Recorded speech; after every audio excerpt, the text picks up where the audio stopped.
شلونكم شباب؟ شو اخباركم؟ اليوم جبت لكم طريقة تغيير السكين في ماينكرافت لإصدار 0.11.0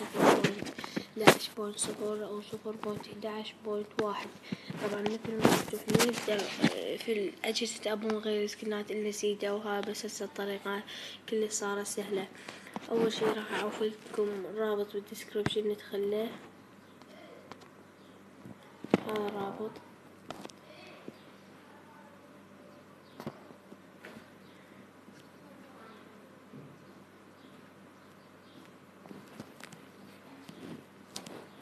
مثلا نختار صورة، هسه أنا اختاريت هاي الصورة، نختار غير صورة.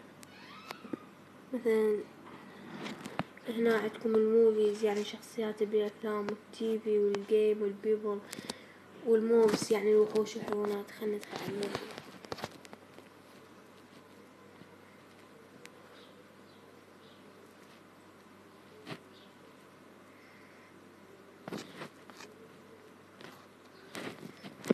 هاي مثلا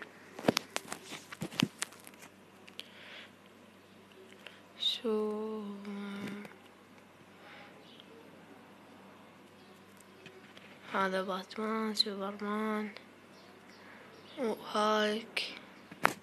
خلنا ناخذ هذا، تدخل عليه على سكن تريده.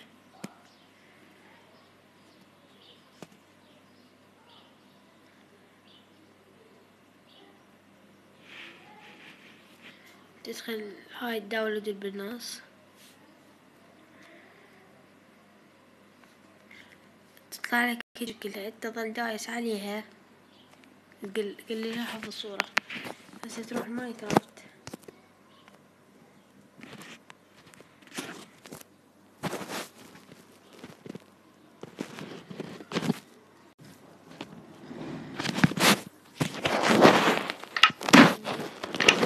طبعا اعدادات جوا. ثاني اختيار الكوستم، هاي طالع بصورة سبايدر مان، تضغط عليه وتروح الأول فوتو وتاخذ صورة سكين حفظته. ومثل ما شفتوا هو هذا السكين وصار.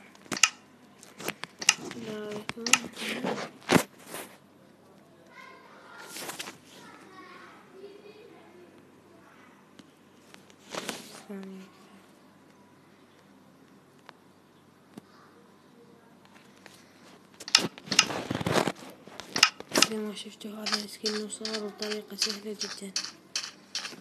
لا تنسوا بلايك وسبسكرايب، مشكورين.